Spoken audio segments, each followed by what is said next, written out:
Yan, isang mapagpalang umaga po sa lahat po ng ating mga taga-subaybay sa Pilipinas at sa man panig po ng mundo. Ako po si Pastor Robert. Tayo po ay napapakinggan live sa Adventist World Radio Manila 89.1 FM.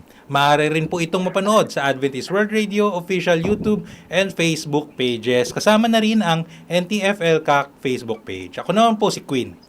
Ngayong umaga, May 5, 2026, nais namin kayong maging bahagi ng aming programa na kung saan ating tatalakayin ang mga kwento ng pagbabalik loob at pagbabagong buhay. Ako naman po si Cassie. Sa tulong ng Diyos, bayan at pamalaan, ating tahakin ang landas ng kapayapaan at pag-unlad. Para sa lahat, kasama ang ating mga kapatid na nailigtas mula sa maling landas at kapahamakan. Ako naman po, si Rose. Yes po, at sa bawat kwento ng bagong simula at pag-asa, patuloy po nating ipagpasalamat at maging inspirasyon sa ating lahat ang binagong buhay. Binatang po. At bago po tayo magsimula, let us seek the guidance of our Creator through a prayer. Tayo po ay manalangin, banal na Diyos na makapagin at makapangyarihan ka po sa lahat. Sa araw pong ito muli naming itinatalag ang aming puso, ang aming sarili. Kalaki po ng paghingi namin ng kapatawaran ng aming mga kasalanan. Nais po naming hilingin, Panginoon, na samahan niyo po kami sa aming pong pagpapahayag ngayon ng mabuting balita, ang mga kwento ng pagbabagong buhay ng inyong mga anak. At sa sandali ding ito, Panginoon, nais naming alalahanin din ang aming mga kababayan sa Bicol Region, sa bayan po sa lugar po ng Albay, kung saan, Panginoon, napakaraming mga kababayan namin ang naapektuhan ng pag-albaruto ng bulkang Mayon. Marami pong mga magsasaka, maraming mga pamayanan ang naapektuhan. Dalangin po namin, Panginoon, na sa mga oras ng ito ng kalamidad, patuloy pag-isahin ang aming diwa, ang aming puso, sa espiritu ng bayanihan at pagtutulungan. At sa aming pong pagpapahayag ngayon, Panginoon, aming pong idinadalangin na dalawin niyo po ang lugar po ng Bicol at ipadama ang inyong pagmamahal, ang inyong pagmamalasakit. At samahan niyo po kami sa araw na ito sa aming patuloy na paglilingkod sa pangalan po ng aming Panginoong Jesus. Amen. Amen. Maraming salamat, Pastor Robert. Muli, kayo po ay nakasubaybay sa Ang Binagong Buhay. Kumusta naman po kayo, Pastor, Kin, Ate Rose? How was your week? Ako ay galing sa mahabang pagbabiyahe, mahabang mga flights, talagang kararating ko lang, back to home base, back to office. Nakapaglingkod tayo sa Indonesia, sa Singapore. Dumaan lang pala tayo sa Singapore, pero tayo ay nag-spend ng maraming time sa Indonesia. At patuloy tayong maglilingkod, patuloy tayong magpapahayag ng mabubuting balita sa ating pong mga pinatutunguhan. At ngayon, alam mo, Cassie and Kin, Ate Rose, talagang kahapon sa aking broadcast sa EWR 360 Cares ay nahabag tayo sa mga kababayan natin na naapektuhan ng pag-alburuto ng Bulkang Mayon. At napakarami, libu-libo, 200 plus thousand yata ang displaced families, affected families. Ayun, sana po ay maging okay sila at matulungan sila ng ating pamahalaan upang maibalik kung ano man yung mga nawala sa kanila. Yes. Pagsama-sama, 200,000 versus 120 million. Oh, 'di ba? Kayang-kayang tulungan natin Yes, magkaisa ang ating bansa, gamitin ang ating resources para yung mga kababayan natin na naapektuhan ay makaahon sila at makapag-umpisang muli. Opo. Yes, Pastor. At ngayon nga ay buwan ng Mayo, marami tayong pinagdidiwang ngayon. Nung nakaraan lang, may pinagdidiwang natin ng Labor Day. So, yun, hello po sa ating mga kababayan, mga manggagawa at mabuhay kayo. At sa susunod na mga araw, ipagdiriwang natin ang Mother's Day. So, happy Mother's Day sa inyo, sa mga nanay Yes. natin. Kailan bang Mother's Day? Second Sunday or last Sunday? Second. Ate Rose, kailan bang Mother's Day? Happy Mother's Day, Ate Rose. Sa May 10, Pastor. Amen. May 10. Aba, this week na pala yun. Next, Sunday? Yes, sir. Itong coming Sunday. Wow. Ayan. Siguro, Ate Rose, pwede na nating ipakilala ang ating bisita ngayong umaga. Ayan, magandang umaga po sa ating lahat. Ipakikilala na po natin ang ating natatanging panauhin ngayong umaga. Nga ba ang panahon na kanyang ginugol sa kilusan? Magsimula siya na maging bahagi ng CPP taong 1988 hanggang siya ay mahuli noong 2012. Siya ay nakalaya taong 2015 at mula noon ay hindi na muling tinahak pa ang landas ng karahasan. Makakasama po natin ang presidente ng kapatiran ng mga dating rebelde o Kadre Mimaropa na walang iba po kundi si Sir Jerwin Castigador na naging kilala bilang si Caberting po dati. Good morning, Pangulong Jerwin, at sa lahat po ating pakinig.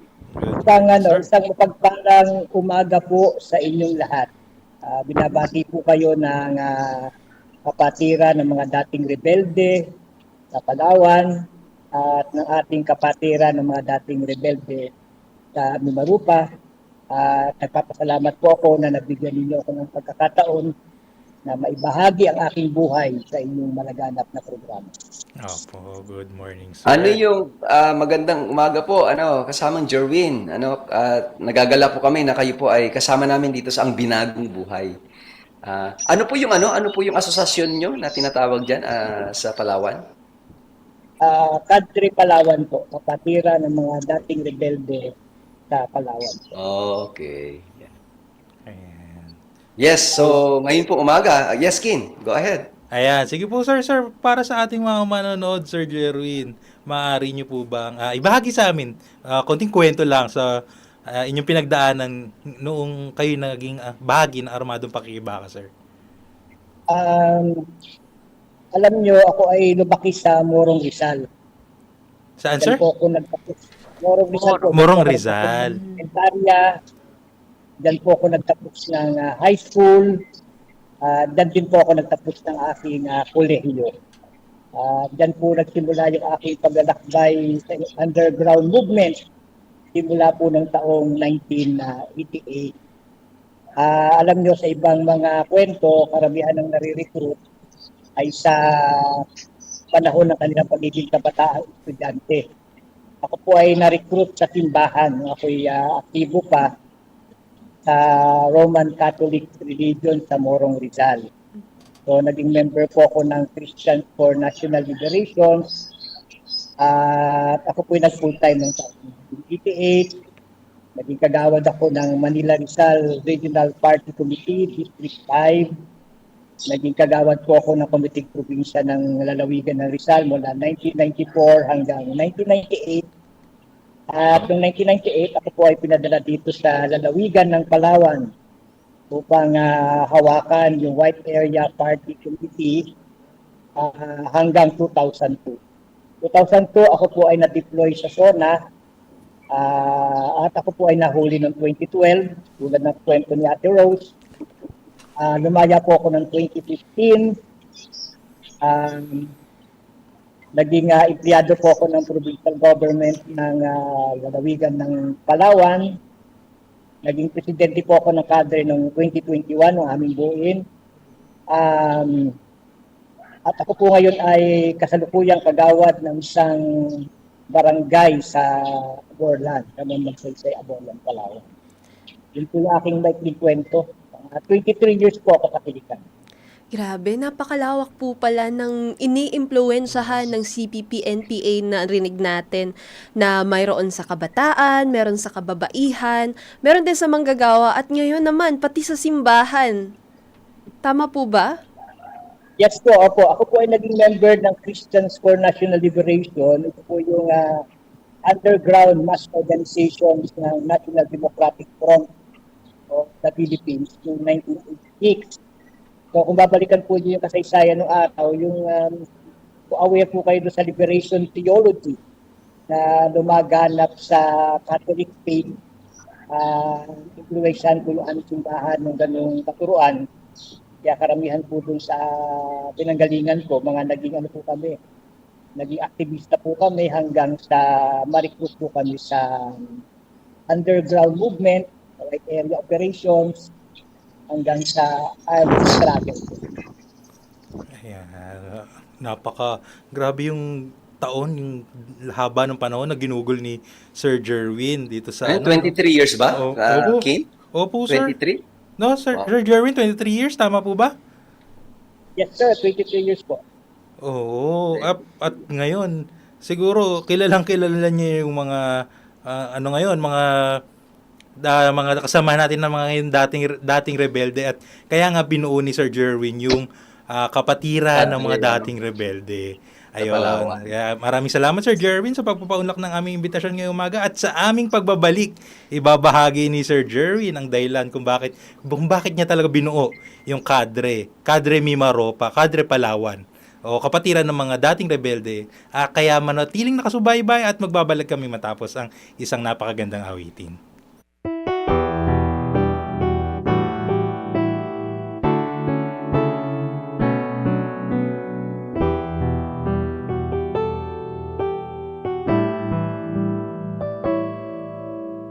Langit ay lubhang maulap,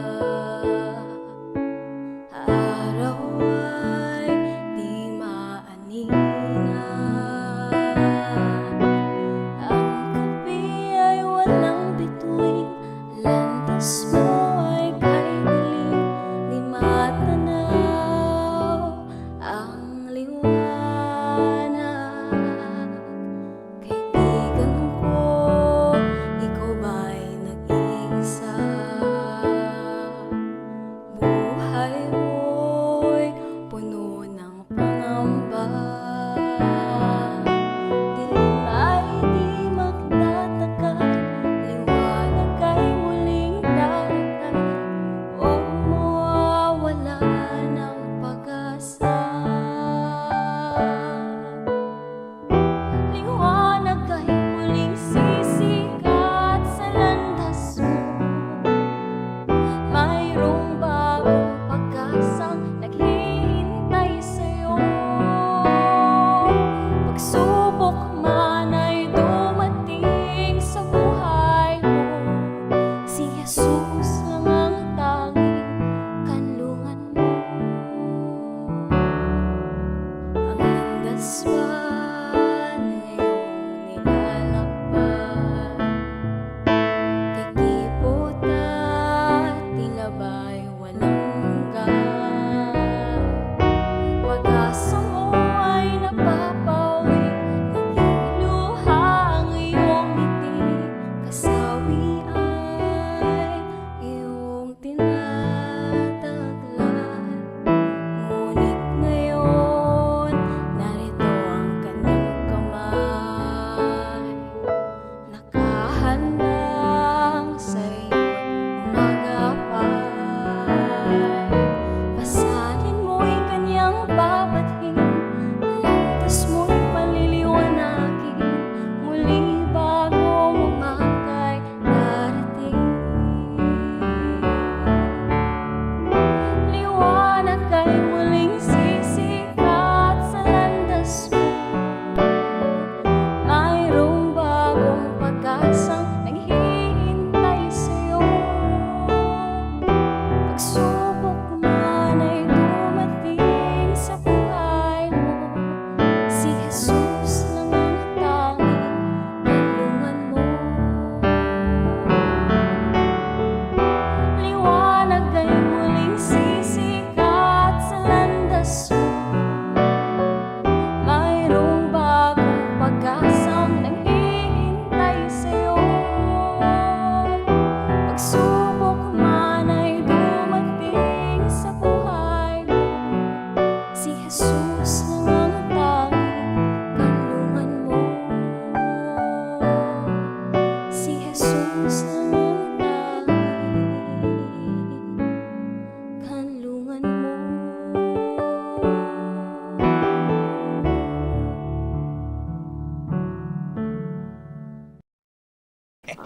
Kahit walang -1, standby daw. Sinong papasok? Si Cassie.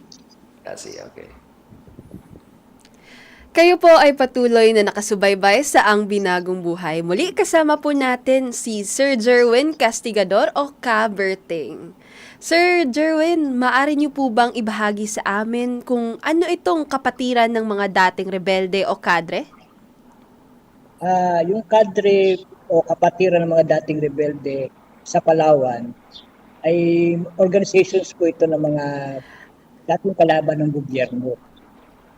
Ito po, wala po itong pagtatangi kung ikaw ay ikaw ay operator ng white area o sa parliamentary, o ikaw ay sumurrender, o ikaw ay nahuli, basta tinatanggap mo yung prinsipyo at saligang batas ng Padre Palawan na ikaw ay handang kumilos sa isang organisasyon na ang layunin ay may lagay sa ayos ang kalagayan ng ating mga kasamahan na dating kalaban ng gobyerno.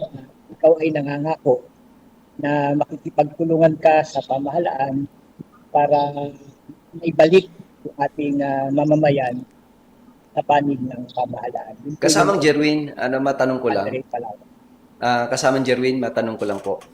Si Pastor Robert po ito. Si Pastor Robert. Yes, Pastor Robert, magandang umaga po. Ano po ang nagtulak sa inyo para buuin itong kadre? Alam nyo, Pastor, na ako ay lumaya ng 2015. Aha. Ako ay nakulong ng 3 years. Mhm. Tatlong taon po ako nakulong. Hinarap ko po lahat yung aking mga kaso. Nung ako'y lumaya, nakita ko yung mga dati kong kasama na nagbalik loob din. Kaya lang, napansin ko po, iba doon napabayang ang gobyerno. Pakalat-kalat sa kalsada, walang hanap buhay. Ako po medyo pinada dahil nakatapos ng pag-aaral, na-employed po ako sa Provincial Government of Palawan, ako'y lumaya.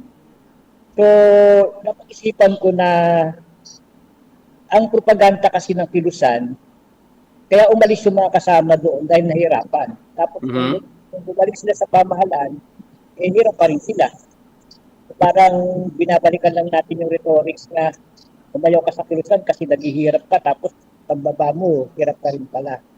So yung unang objective ko, dahil sa totoo lang, bilang pangalawang kalihim ng lalawigan ng Palawan, karamihan po ng mga nakita ko, ako din yung nag-recruit. So parang may moral obligation po ako sa kanila. Na dinala ko sila sa kilusan, tapos nung umalis na sila, na nakalagay sila sa isang mahirap na kalagayan, ay wala akong magawa para sila ay matulungan. So yun po yung nagtulak sa akin para magbuo ng isang organizations ng mga former rebels para matulungan Alam mo, ang kasama namin na makabalik sa mainstream of society para maiayos po nila yung kahit pa paano yung kalagayan ng kanilang buhay. Alam niyo po, ang hirap po kasi, halimbawa ako, 23 years ako sa kilusan. Nakalaya ako, 43 years old na ako. Ay anong hanap buhay po ang naghihintay sa akin? Opo. Matagal na po ako dyan. Mas lalo na po doon sa mga kasama natin na walang pinag-aralan, mga magsasaka. Inubos na po nila yung halos kalahati ng buhay nila sa armadong pakikibaka. So ano po mangyayari sa kanila? So yun po yung dahilan kung bakit po napagtanto ko na kaya nga po ako siguro binuhay ng ating Diyos sa matagal na panahon, may moral obligations po ako sa mga dati ko na-recruit na maibalik sa tamang landas po ng kanilang buhay. alam mo, kasama ko, Jervin. That's very powerful kasi, ito yung mga spirito na kailangan natin ngayon, sa mga kadre, sa iba pang mga kasama natin na, nagbalik loob, na nakita ko, wag lamang po kasamang Jerwin, wag lamang pong laki yung ulo niyo po, no? Pero po, sinasaluduhan ko po kayo, ako po mismo na-touch sa inyong sincerity at concern. Hindi lang para sa iyo, kundi para dun sa mga kasamahan ninyo. At isa itong aywan ko kung ano expression, Ate Rose, ang pwedeng masabi dito, pero isang katangian ito ng isang may malasakit sa kasama, may malasakit sa kapwa. Nawa po yung sa mga nakikinig natin, Kasi and Kin, na mga mamamayan natin, mga kababayan natin. Ito yung espiritu na kailangan nating pagyamanin sa ating pamayanan. Yung espiritu ng totoong pagmamalasakit sa kapwa. Si kasamang Jerwin, yung mga kasamahan niya dati sa kilusan, nagkaroon siya ng deep concern and sincerity talaga para sila ay mabuuli at magkaroon ng talagang pagbabagong buhay. Yeah. Ang ganda nga kasi kahit na wala na siya sa kilusan, nandun pa din yung heart niya para makatulong sa ibang tao. Kaya ang ginawa niya ngayon ay gumawa na lang siya ng people's organization na makakatulong din sa ibang mga sumuko at gustong sumuko ngayon. sana ay mas makapanghikayat po kayo ng maraming mga kadre na nasa bundok pa ngayon. Opo, no. So napakaganda talaga ng binuong organisasyon ni Sir Jerwin kasi totoo Kadre naman. talaga, no? Ang pangalan, Opo. kadre, no? Kadre. Sakto talaga pati yung pangalan, kadre. So Ano yan? Anong ibig sabihin ng kadre? kapatiran ng ng mga mga dating dating rebelde. rebelde. Saktong-sakto. At sobrang Ang hindi lang nakatulong ako siya. komportable yung yung salitang rebelde eh. Yung, pwede siguro kapatiran ng mga dating ano ba yung pwede? Pero kasi, yung word po kasing kadre, Pastor, sa termino ng Ilusan, ng Communist Oo. Party of the Philippines. Pag sinabing kadre, siya po yung pinaka-abante na members ng Communist Party of the Philippines. Pag sinabi mong kadre, yan, kadre ng Ilusan, advanced member po siya ng Partido. Communist Party of the Philippines. So I stand for being an advanced member of Communist Party of the Philippines. Pero gusto nating magamit ito sa tamang pamamaraan. doon sa Mindoro, Kin, kasi, at saka kasamang Jerwin, si General Villarreal, yung panahon ng 2021 na marami ring nagbalik loob, ay nagkaroon ng suggestion. Gusto niyang alisin na yung salitang rebelde doon sa sa FR kasi former rebels, di ba? Yung FR. Sabi niya, alisin na natin yung salitang rebel doon sa kanila para yung touch of rebel ba? Kaya yung FR naman, pinaltan na ng bagong kahulugan. Sa halip na former rebels, ginawa nilang fully reconciled. Na fully reconciled. Fully At sa ibang mga reconciled. ginagamit din ng ating mga Friends rescued. institution, friends rescued, fully restored, Meron din pa, peace advocate, ginagamit nila ngayon. Oo. Katulad ni Sir Jerwin na sobrang nakakatulong sa pag-promote ng peace itong organisasyon na kanyang binuo. Ate Rose, meron yatang itatanong po sa inyo si Ate Rose, kasama ni Jerwin. Ayan po. Kung titingnan po natin sa pahayag ni Pangulong Jerwin, nakulong po siya. Pero pagkatapos po siya nakulong, kasi marami pong mga nakulong na pagkatapos makulong at mapalaya, bumabalik sa kilusan. Dahil kadre po si Pangulong Jerwin, pwede po bang, ano po yung naging puso mo kung bakit sa kabila na bumalik ka sa armadong kilusan, ay mas pinili mo pa na ipunin yung mga dating rebelde para sa panibagong adikain para sa maging peace advocates po kayo. Ano po yung nasaksihan nyo sa loob ng bakit hindi ka bumalik uli sa kilusan pagkatapos mong lumaya? Alam niyo, minsan blessing in disguise din yung pagkakahuli. Marami kasing mga kasama sa kilusan na gusto na rin umalis. Kaya lamang, ang problema kasi, saan siya pupunta. Kasi nga, sa experience namin noong araw, pag bumaba ka at nahuli ka ng sundalo at pulis, sigurado, pupwersahin ka nila na magturo, pagkatapos mapakinabangan, iiwanan ka na lang. Ang mangyayari ngayon, papatayin ka ng mga kasama mo. Yun yung mga experience namin sa pulis. Kaya iba na mga dati na, yung mga katulad namin na alam namin yung mga kaso, ang iba talaga takot na bumaba. Paninindigan na nila yan kasi nga pag bumaba sila, maaaring mahuli sila o pag kasama-sama, mapatay pa. So yun po yung ako nung panahon na yun, gusto ko na rin umalis sa kilusan. Siwerte nga na ako'y nahuli at ako'y binuhay ng pamahalaan. So yung pagbibigay buhay sa akin ng pamahalaan, tinanaw ko na po utang na loob yun. So ngayon, ano po yung buhay sa kilusan? Ang kilusan po, wala naman po talagang pinangakong paraiso ng mga kanyang mga sundalo o NPA. Kaya lamang, ang pinapangako ng paraiso ay mangyayari kapag ka nagtagumpay. Yun po yung kanyang pangako. Kaya lang sa experience ko po sa kilusan, bilang pangalawang kalihim ng Komiting Probinsya at political officer ng isang larangang guerrilla, napansin ko na po kaagad yung inequality sa loob ng kilusan. At nakita ko na rin po yung usapin ng korupsyon sa loob mismo ng organizations. So, ibig sabihin, kung ako yung mag-iisip, gusto nating palitan ang gobyerno kasi nga ang gobyerno ay bulok. Tapos ang mangyayari, ang papalit, kami din, na may issue din kami ng corruption sa maliit na puwersa lang namin.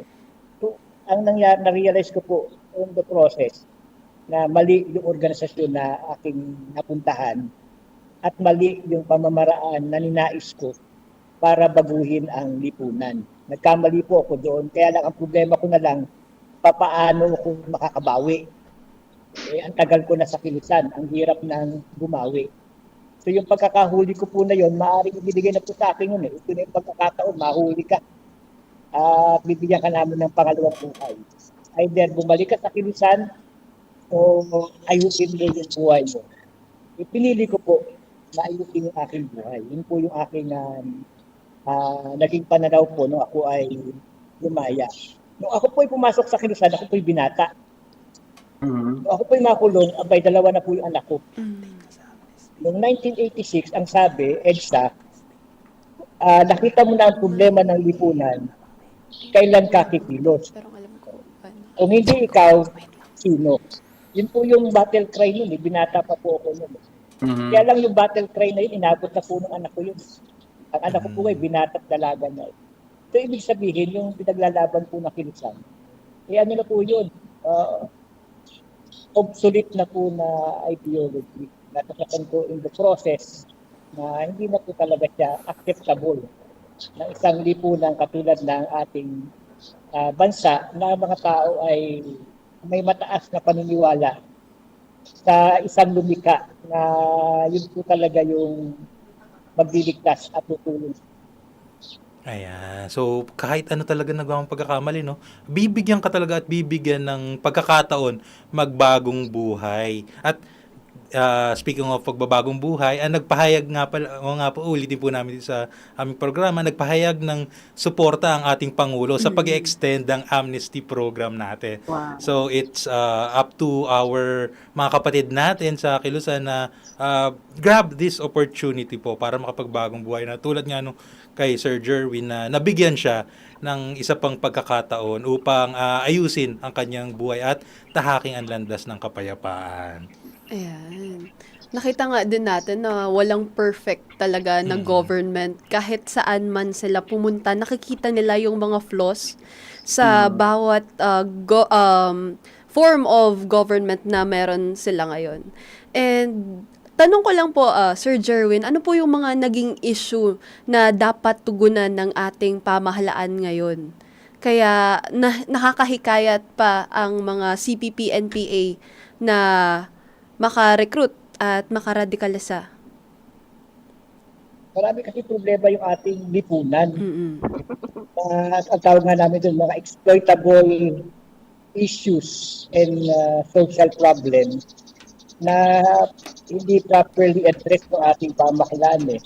Lalo na yung usapin ng mga lupaing ninuno, yung usapin ng kalikasan, yung usapin ng corruption sa pamahalaan.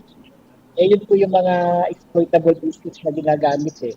Kaya mas madaling mag-organize ng ng paglaban sa gobyerno kaysa mag-organize ka ng mag-dictate sa gobyerno. Kasi nga maraming kahinaan at pagkakamali po talaga yung ating pamahalaan ngayon. Kailangan talagang medyo magkaroon ng reforma sa ating pamamahala.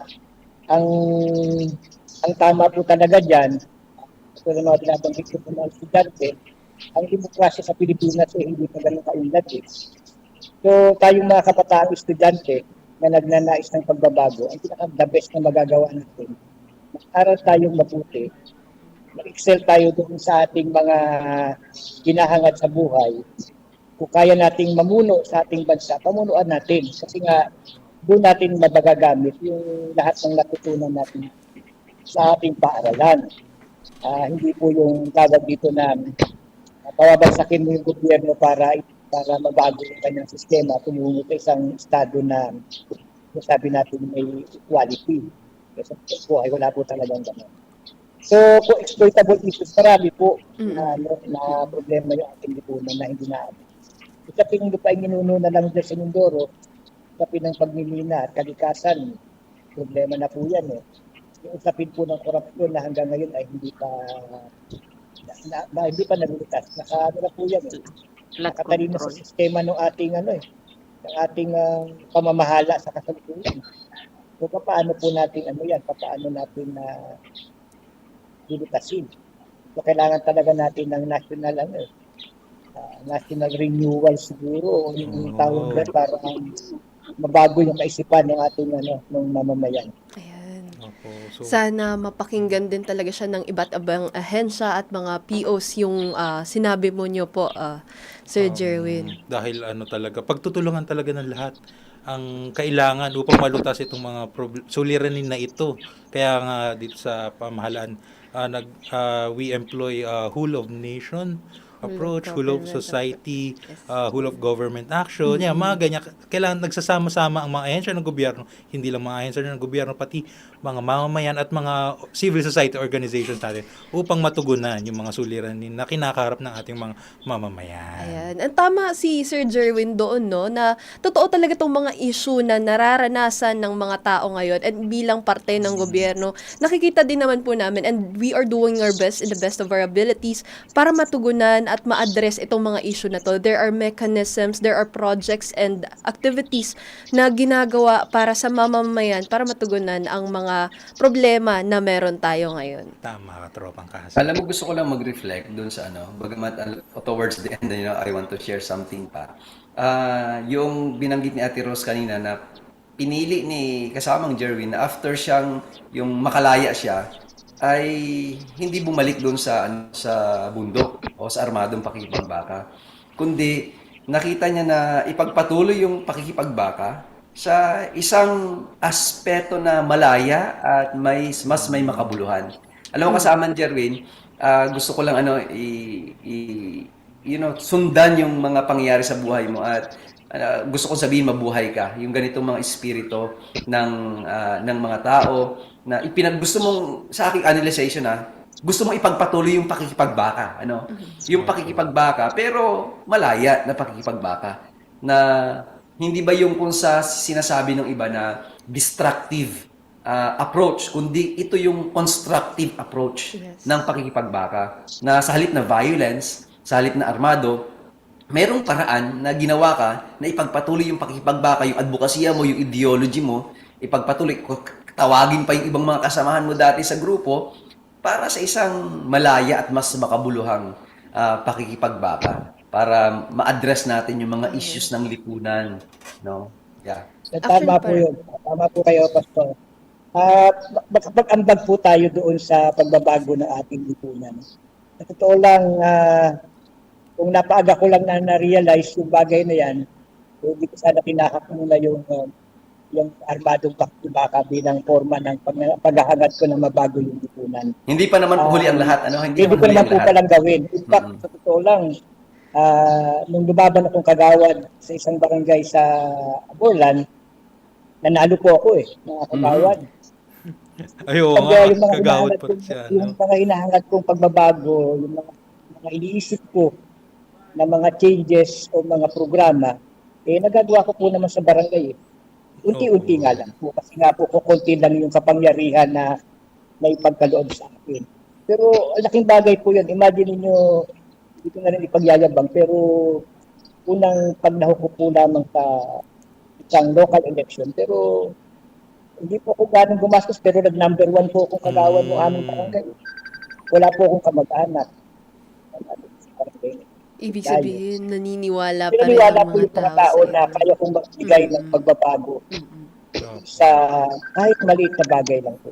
So, ibig sabihin, kung lahat ng tao ay mag-aambag ng konting bahagi ng buhay nila para mabago yung lipunan, yung konti po siguro na yun, baka lumaki na po yun. Kung lahat po tayo ay mag-aambag ng ating tulong sa gobyerno. Ayan. Sana'y marami ang nakakapakinig sa napakagandang layunin ng organisasyon na binuo ni Sir Jerin. Manatiling nakatutok sapagkat magbabalik po kami matapos ang isang napakagandang awitin.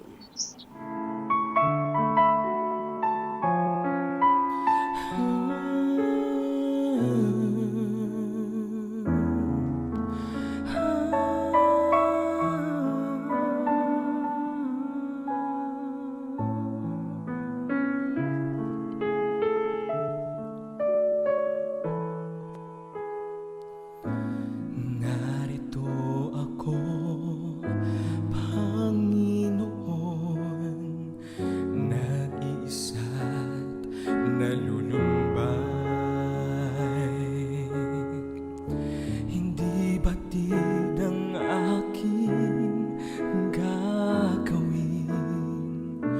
ako'y gulo ang isipan. Ang bukas ay di ko alam, di rin alam ang gagawin ngayon. Ang kailangan ko'y kaagapay sa paglimot ng kahapon. Maging madilim man ang gabi, ay darating din ang umaga. Huwag mag-alala, magtiwala sa Kanya. Kung ano man ang gumugulo sa isip mo,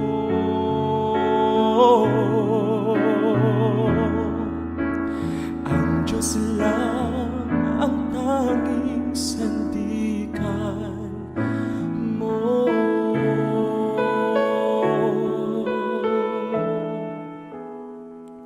Kaibigan ko, wag malumbay kahit ika'y nag-iisa. Kung ano man ang iyong nakaraan, huwag na itong isipin pa. Ang bukas ay di mo alam, ngunit di ka dapat mangamba. Hindi Kanya pababayaan, ialay ang lahat sa Kanya. Maging madilim man ang gabi, ay darating din ang umaga. Huwag mag-alala, magtiwala sa Kanya. Kung ano man ang kumugulo sa isip mo,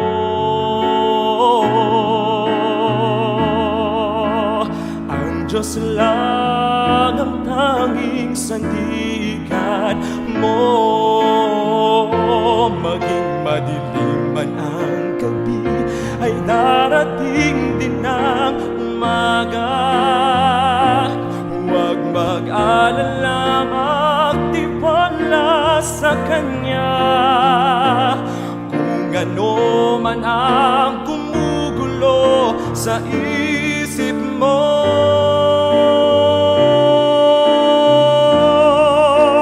ang Diyos lang ang tanging, ang Diyos lang ang tanging,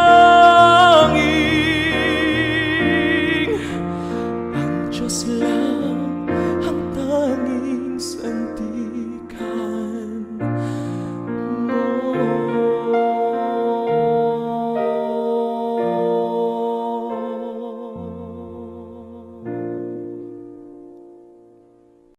Kayong nakikinig sa Ang Binagong Buhay. Kasama pa rin po namin si Sir Jerwin. Marami sa ating taga-subaybay ang naging interesado sa kanyang mga paglalahad. Ma'am Cassie, baka po may mga comments sila. Ayan, kanina ko pa nga po tinitingnan talaga yung mga comments kaya tingin ako ng tingin ng phone. Sabi po ni Miss Lita Paderon, good morning everyone. At ito, napaka-active nito ni Sir Denden Natividad. Sabi niya, good morning po sa lahat na kapatid at kay Pastor. Good morning din sa mga kapatiran na nagbalik loob sa gobyerno at sa Diyos na pinagmulan ng lahat watching here at 5th Infantry Star Division, Philippine Army Camp Melchor de la Cruz sa Isabela. Nakakataba ng puso sa pagbibigay ng testimony ng lahat na nagbalik loob sa Diyos dahil sa nakaraan nilang karanasan sa mapanlinlang na grupo ng komunista. Sana ipagpatuloy niyo po ang mga kapatid ang inyong sinimulang pagbabagong buhay at napabilang kayo sa family of God. Mula kay Lieutenant Colonel Alden Daniel Natividad, ang aking home church ay mula sa Tayog Adventist Church, Tayog, Pangasinan. Sabi rin po ni R. Christian Roda, have a blessed Tuesday morning everyone on Ang Binagong Buhay and happy watching and greetings from Noveleta, Cavite. Ito rin po, isa pang take ni Sir Denden ayon po sa aking kalaman. Ang mga kapatid, yung kilosang komunista, ang talagang layunin nila dyan ay ibagsak ang gobyerno para palitan ng sistemang komunista. Ang masaklap nga lamang ay karamihan talaga sa mga mamamayan ay tumututol sila. At marami ang ayaw sa komunistang gobyerno, kaya di sila nagtatagumpay. Maraming salamat po. So, yan po ang mga sabi ng ating mga viewers ngayon sa Facebook. So, if ever man may mga comments or mga reactions ang ating mga manonood at mga taga-subaybay, maaari po kayong mag-comment at mag-like ng aming live ngayon. Alam mo, merong comment ako na nakita kanina, Cassie, siguro natabunan lang. Sabi niya, ito daw sila, Jerwin, mga kadre, sila dapat yung pinapakinggan. Kasi sila yung mas malalim yung karanasan at dapat mas paniwalaan sapagkat lubog talaga sila. At sa naging karanasan nila, maging ehemplo daw at matuto tayo sa kanilang mga sinasabi. Kasi they are authority when it comes to, this discussion. So, kasamang Jerwin, kung maibabalik lang natin yung panahon, so alam ko, hindi mo na gustong balikan o magkakaroon ka ng ibang option, ibang decision. Pero ano yung masasabi mo ngayon? Kung may babalik lang yung panahon, ano yung mensahe mo sa ating mga kababayan ngayon? At lalo tigit sa ating mga kabataan. Okay. Usapin muna ng communism. Wala naman po talagang tumatanggap sa ideology ng communism. Ang problema lang natin, yung pamamaraan na ginagamit ng mga komunista para madaya ang mga tao, yung deceptive recruitment na ginagawa. At ang very vulnerable doon sa usapin ng deception o pandaraya ay yung mga kabataan. Wala naman po nagre-recruit na nagpapakilala kaagad na komunista. Gumagamit sila ng mga front organization para madaya yung mga tao. Yung mga front organizations na yan, they advocate vulnerable issues na apektado po yung mga sektor. Katulad namin sa simbahan ng araw, hindi naman po pinakilala sa amin yung Communist Party of the Philippines. Nakilala ko yan dito. Exposure ko sa mga welga ng mga manggagawa.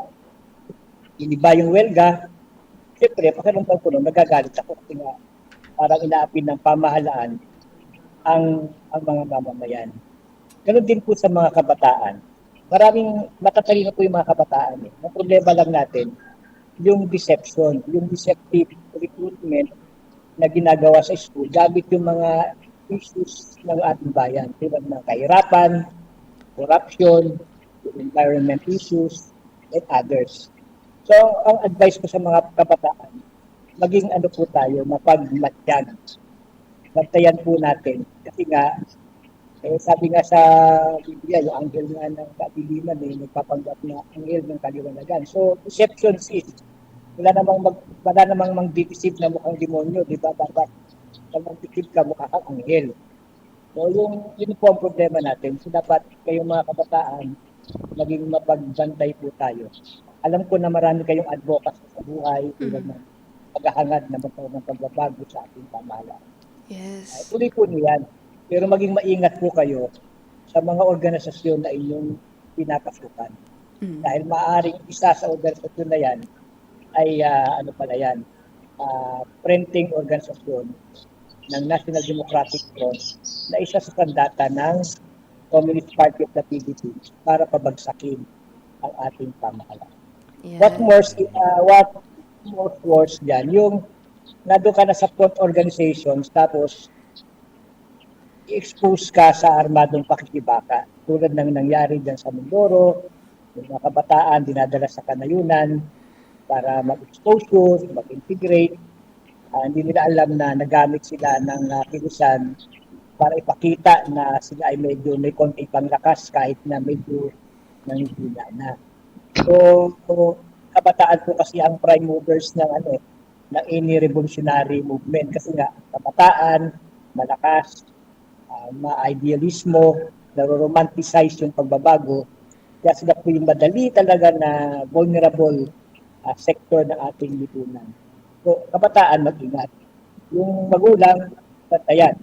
Sa kanilang mga anak. Yung community mismo, yung simbahan, yung barangay, ay maging mapagbantay po tayo. Dahil kahit hindi po natin anak yung na-recruit, ano po yan, meron tayong moral authority.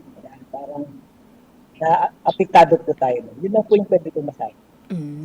Napakaganda nun. Alam mo, Keen and Sir Ate Rose, mahalagang malaman ng publiko na there's a thin line between healthy activism and terrorism. Kahit ang pamahalaan ay ina-encourage nila ang activism. Pero may forms of activism kasi na mapayapa na nagbibigay ng tulong sa ating gobyerno, kritisismo, at nagbubukas ng isipan ng mga tao. Hindi nila kailangan sumali sa mga grupo na tumatangkilik sa armadong pakikibaka. So there are peaceful means para makapag-rally, makapag-protest tayo at mailahad kung ano man ang gusto nating ipaalam sa pamahalaan. Kaya napakaganda na manawagan sa pamahalaan, sa mga civil society organizations at mga individuals para magtulong-tulungan para ma-address ang mga problems na meron tayo ngayon. Ayan. I like that kasi activism pero hindi terrorism. So, yeah. Kaya totoo naman dapat talaga mapakinggan din talaga yung mga kababayan natin, yung mga maliliit nating mamamayan, yung mga concerns nila. Pero yun nga, sa mapayapa at na pamamaraan, hindi sa paglaban at armado. Kaya, yeah. Ayan. Tama po kayo dyan, Pastor. At Sir Jerwin, maraming salamat po sa pagpapaunlak ng imbitasyon ngayong umaga. May mga activity ba kayo sa kadre na gusto niyo i-promote? May Yes, gusto po kayo yung batiin? Cadre Palawan po, meron po kami kooperatiba, Cadre Credit Cooperative. So yung mga nakipag-coordinate kami sa TESDA, may training kami para sa livelihood ng mga kababaihan o anumang sektor. After po ng training, tulad ng food processing, may kasunod na po kagad pondo yung galing naman po sa kooperatiba. We provided funds, initial fundings para po dun sa promotion ng kanilang mga produkto na ginagawa. Ang Cadre Palawan po ay hindi po siya organizations lang ng FR. May organizing po kami ng people's organizations sa mga community na dati namin infiltrated para maibalik sila sa gobyerno. So kapalit po dapat meron tayong livelihood or economic support program para sa kanila. So yun po yung isa sa ina-address din po ng ating organization sa ngayon. And we extend our program sa Mimarupa kasi nga gusto nating maging insurgency free province na rin po yung ating yung Mindoro, yung isla ng Mindoro, tulad ng nangyari po dito sa isla ng Palawan. Gusto natin mangyari kung hindi kaya ng salita against Communist Party of the Philippines and PND at sa Mindoro, kaya po namin magsalita dito sa lalawigan ng Palawan in support sa kampanya po ng ating mga kasama dyan sa Mindoro.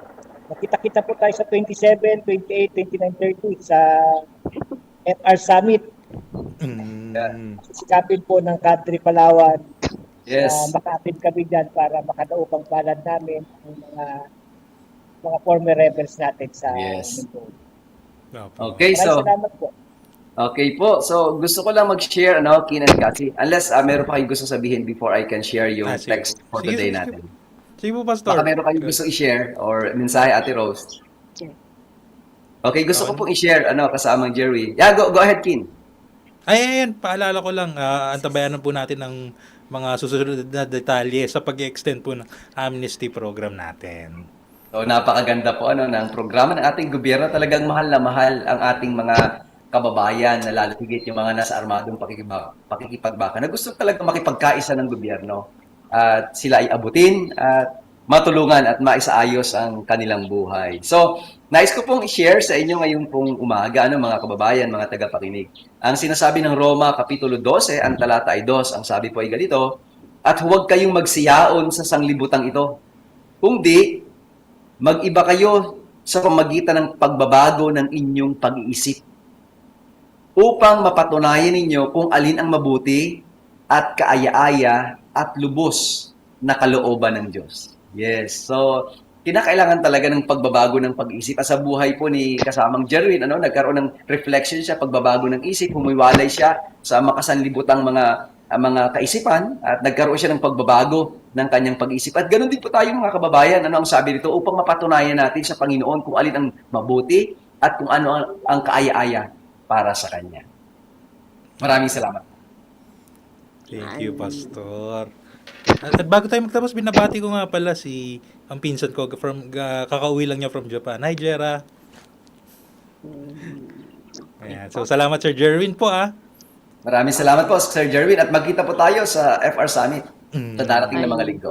Ate Rose. Ayan, isang makabuluhang talakayan kasama si Sir Jerwin Castigador ang naibahagi natin ngayong umaga. Sana'y muli po namin kayong makakasama sa aming mga susunod na episode. Good morning to everyone.